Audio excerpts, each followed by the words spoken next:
الحمد للہ والصلاة والسلام علی اہلہا اما بعد فقط قال اللہ تعالی وتبارک فی القرآن الحکیم بسم اللہ الرحمن الرحیم لا تفسد فی الارض بعد اصلاحها. میری زمین کے اوپر فتنہ و فساد اور ٹیررزم جس کا موجودہ نام ہے اس کو نہ پھیلاؤ. کل میں نے عرض کیا تھا کہ اللہ کے بنائے ہوئے اس پورے یونیورسل سسٹم کے اندر نہ کہیں ٹکراؤ ہے، نہ فساد ہے، نہ کنفلکٹ ہے. پوری کائنات بڑے سکون سے اپنی منزل کی طرف بڑھ رہی ہے. چونکہ یہ تمام سسٹم خود اللہ کے ڈائریکٹ کنٹرول میں ہے، کسی بھی مخلوق کو جو اللہ نے پیدا کی ہے اس کو اپنے طریقے سے جیون گزارنے کا کوئی ادھیکار نہیں ہے. اس سنسار میں جو بھی جی رہا ہے وہ ڈائریکٹ قدرت کے کنٹرول میں ہے، اس لیے یہاں کوئی جھگڑا نہیں ہے. انسان کو قدرت نے آزادی اور ٹوٹل فریڈم دی ہے، جو چاہے کرو. دونوں راستے دکھا دیے، اما شاکرم اما کفورا. یہ سیدھا راستہ ہے، یہ برا راستہ ہے. ہم نے تم کو عقل دی، سمجھ دی. سمجھ کے معنی، عقل کے معنی دو چیزوں میں فرق محسوس کرنا، selection which one is better. کون سی چیز بہتر ہے اس کا سلیکشن تمہارا عقل کا کام ہے. عقل کو بھی، انٹلیکٹ کو بھی اس نے فری نہیں چھوڑا، اس کے اوپر علم کو لا کے بٹھا دیا. سمجھ علم کے راستے میں آگے بڑھے گی اور علم کو بھی اس نے آزاد نہیں چھوڑا. اوپر والوں کو بھیج دیا، جو بنانے والے کا آرڈر لے کے آتے ہیں وہی علم ہے جس کی وہ اجازت دے دے. اب انسان کے لیے ہے، چاہے تم اچھا کرو چاہے برا کرو. آپ یہ دیکھیں گے کہ اسلام ایک مذہب، ایک دھرم ہے، اور مذاہب کی طرح اسلام نے یہ اعلان کیا کہ ہمیں ایک کمپلیٹ وے آف لائف میں مکمل، اکملت لکم دینکم واتممت علیکم نعمتی ورضیت لکم الاسلام دینا. ایک مکمل ضابطۂ حیات، کمپلیٹ وے آف لائف، زندگی کیسے گزاریں. اس مذہب کا ایک آغاز ہے، اس مذہب کا ایک انجام ہے، اس کی ایک ابتدا ہے، اس کی ایک انتہا ہے.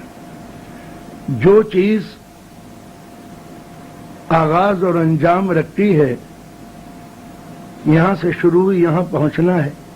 یہ جو ڈسٹینس ہے بیچ میں، یہاں سے لے کے یہاں تک، اس کو ریکور کیا گیا ہے ڈیفینسو کوالٹی سے، کہ اس کو یہاں سے لے کے یہاں تک پہنچنے میں جو ڈیفیکلٹیز اور اسپیڈ بریکر آتے ہیں اس کو یہ کیسے ٹیک اوور کرے.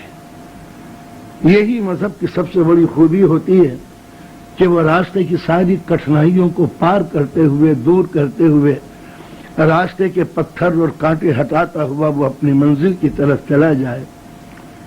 اس ڈیفینسو کوالٹی کے پیریڈ میں کوئی بات ایسی نہ ہو کہ اس کی اپنی وچار دھارائیں ختم ہو جائیں. جینے کے لیے وہ اپنی ایڈیالوجی چھوڑ دے اور سانس لینے کے لیے اپنی منزل چھوڑ دے. یہ ضروری ہوتا ہے. اسلام بھی ایک ایسا مذہب ہے جس کی ایک ابتدا ہے، جس کی ایک انتہا ہے.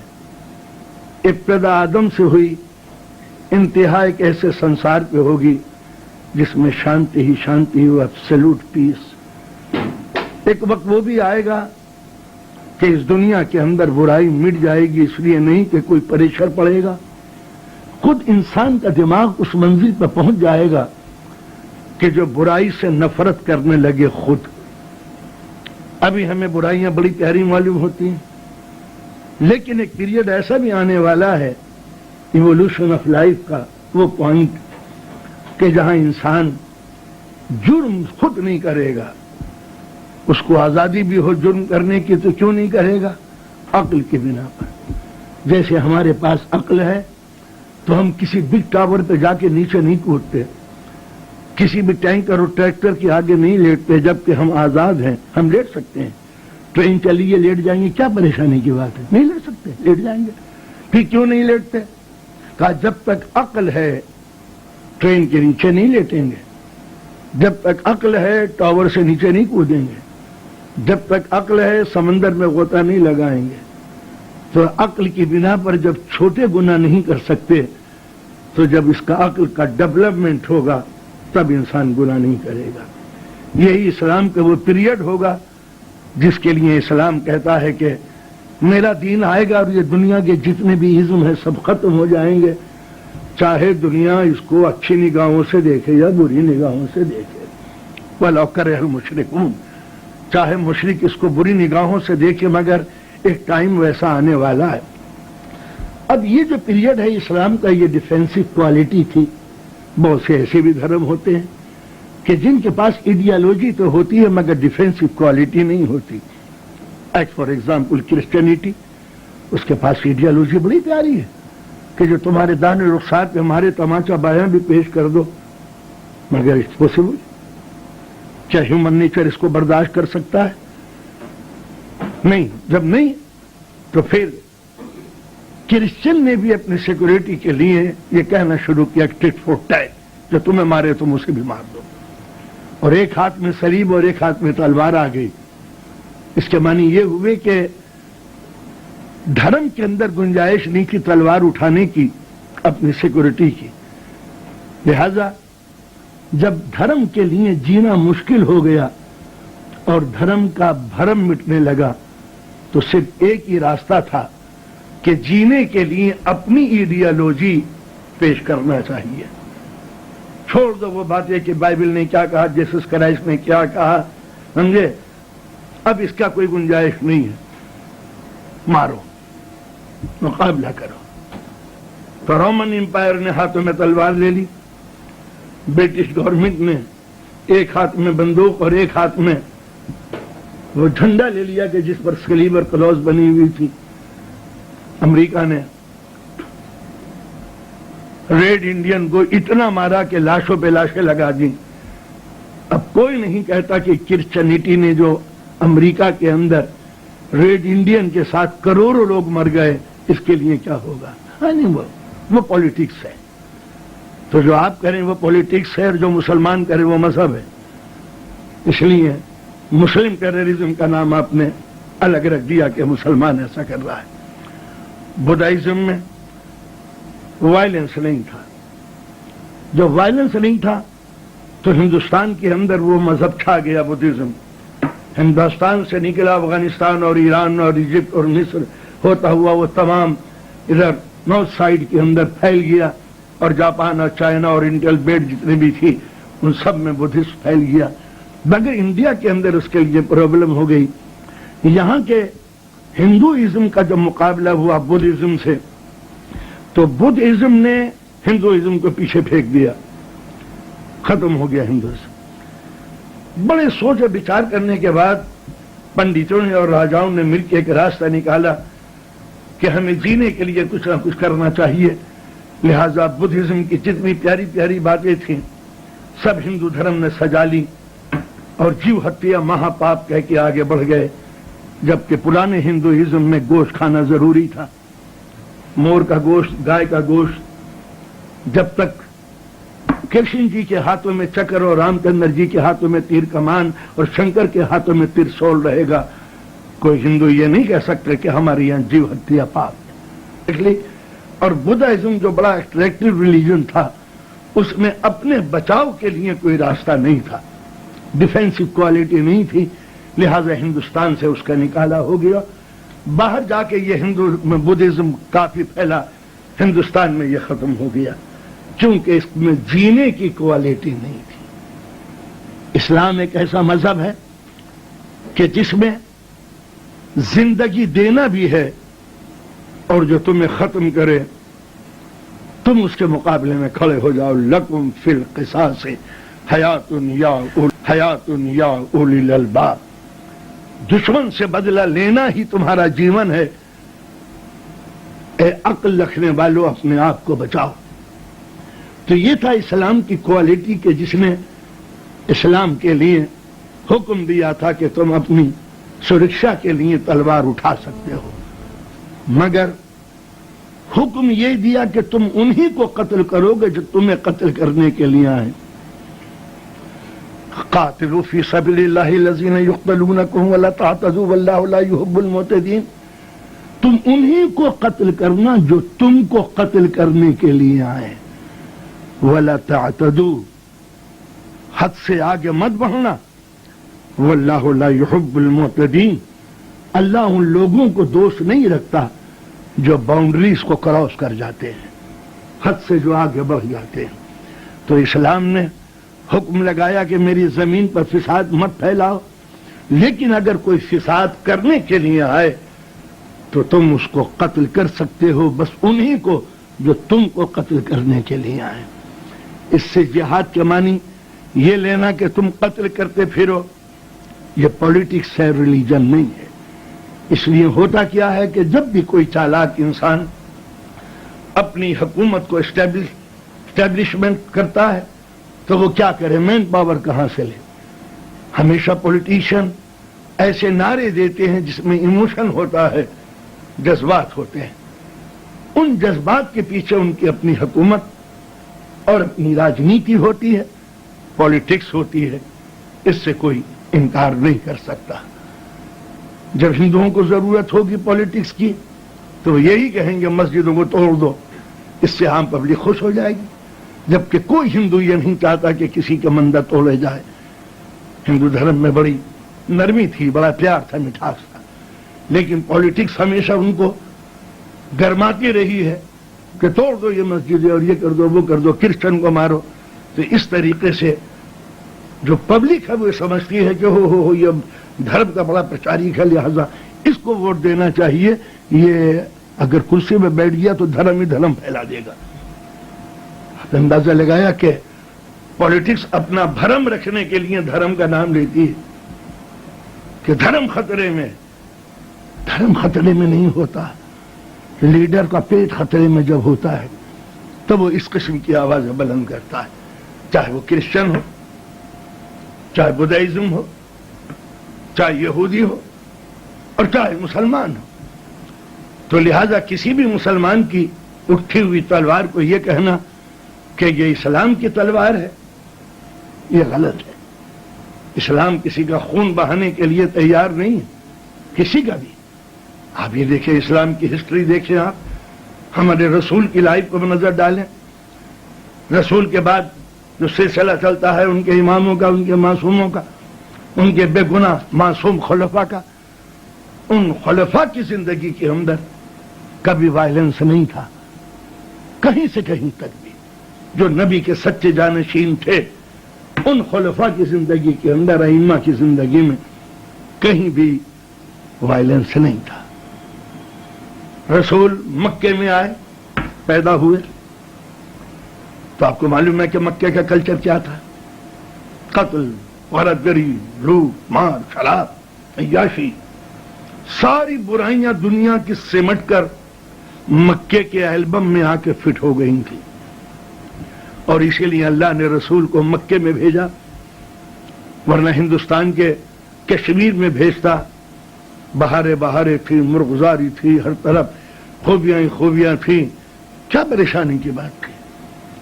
ایجپشین کلچر میں بھیجا ہوتا، سارے ویل ایجوکیٹڈ لوگ تھے، نبی کو پریشانی نہیں تھی۔ گریک رومن امپائر بڑی پیاری جگہ تھی یہ نبی کے اسلام کے لیے، مگر اللہ نے رسول اسلام کو اس لیے مکے میں بھیجا کہ جو دنیا کی سب سے بری جگہ تھی اس دور میں کلچر کے لحاظ سے وہ مکہ تھی، یہ بتانے کے لیے کہ جب میرے رسول کی تعلیم ایسے بگڑے ہوئے شہر کو سنوار سکتی ہے تو سنسار کی ہر برائی کو دور کر سکتی ہے۔ اس لیے کہ جو پورے سنسار میں ظلم نہیں تھا وہ مکے میں تھا۔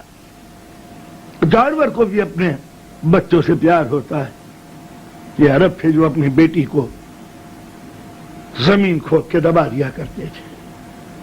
شراب وہاں گھر گھر تھی. آپ کو معلوم ہے کہ مکہ اس انٹرنیشنل ٹریڈ کے اوپر تھا جہاں چائنا سے سلک، سورت کے شہر سے ململ، یورپ سے گرم مسالے جب آتے تھے تو مکے سے گزرتے تھے. یہاں گوڈاؤن تھے جہاں رومن امپائر کے بزنس مین رکتے تھے، انڈیا کے تاجر آ کے یہاں ٹھہرتے تھے، چائنیز سوداگر یہاں پر آ کے رکتے تھے. اور سوداگروں کے بعد جہاں دنیا کا اور مال تھا وہاں یاشی، شراب، بدماشی وہ سب تھی. لہذا ایسے برے کلچر میں رسول کو بھیجا. 40 سال تک نبی کو یہ بتانے کی ضرورت نہیں تھی کہ میں کیا ہوں. اپنا کریکٹر پیش کیجئے. جھوٹی دنیا ہے سچے کہلائیے، لٹیری دنیا ہے آمین کہلائیے، لڑاکو جھگڑالو لوگ ہیں پرامن کہلائیے. شانتی کے لیے دنیا آپ کو آواز دے، جھگڑے ہو رہے ہوں تو فیصلے کے لیے آپ کو پکارے. ایک ایسے کلچر میں رہ کر بچپن سے لے کے جوانی اور جوانی سے لے کے بڑھاپے تک کوئی روایت نہیں بتا سکتی کہ جس مکے کے اندر رات دن تلوار چلتی تھی خون کی کوئی چھینٹ نبی کے آستین پر آ کے گری ہو. جہاں رات دن لوٹ کا مال بکتا تھا کسی دھرم کا، کوئی ایک پیسہ درہم کی شکل میں نبی کی جیب میں گیا ہو. جہاں رات دن شراب پی جاتی تھی، کبھی کہ نبی کے قدم کسی میکدے کی طرف گئے ہوں. کلچر کچھ تھا، ماحول کچھ تھا، زمانہ کچھ تھا، نبی کچھ تھا. یہ بتانے کے لیے کہ ہم دنیا کے راستے پہ چلنے کے لیے نہیں آئے، سماج کو اپنے راستے پہ چلانے کے لیے آئے. 40 سال کے بعد نبی نے اعلان کیا کہ میں نبی ہوں، اور یہ کہہ کے کیا کہ بچپن سے لے کے جوانی تم نے دیکھی، کہیں قدم ڈگمگائے، کہیں نظر بہکی، کہیں ہاتھ اٹھے، کہیں قدم گئے. سب نے کہہ دیا کہ تیری پاک زندگی ان سارے عیبوں سے دور ہے. اب نبی نے کہا کہ میں نبی ہوں. جیسے یہ کہا نبی ہوں، پتھر آنے لگے، راستوں میں کانٹے بچھ گئے، چھتوں سے کوڑا آنے لگا. کیا کوڑے کا جواب نبی نے کوڑا پھینک کے دیا؟ کیا پتھر کا جواب نبی نے پتھر پھینک کے دیا؟ کیا جن راستوں میں کانٹے بچھے ہوئے کہ نبی نے وہ کانٹے دوسروں کے راستے میں بچھا دیے؟ 13 سال تک ظلم سہنے والا رسول کبھی ٹٹ فور ٹیٹ، کبھی پتھر ادھر پھینکا ہو.